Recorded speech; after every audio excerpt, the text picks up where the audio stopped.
आणि नागपुरातून आम्ही त्याची सुरुवात परत करतो. मुंबईत तर केलीच आम्ही.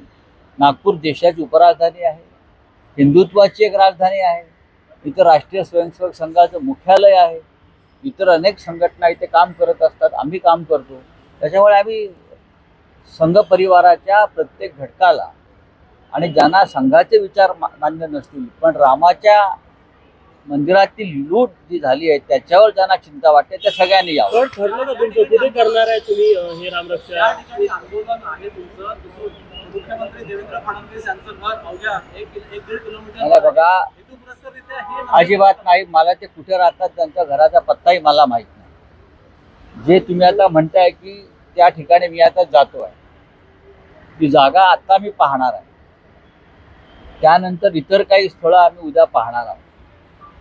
उद्या आमचे इतर काही प्रमुख सहकारी येत आहेत, अंबादास दानवे येत आहेत, पार्टीचे सेक्रेटरी सुरेश चव्हाण येत आहेत, इतर काही प्रमुख लोक येतील आणि आम्ही एक निर्णय घेऊ की आपल्याला जनतेच्या आणि सगळ्यांच्या सोयीसाठी आपल्याला हा कार्यक्रम कुठे करायचा आहे.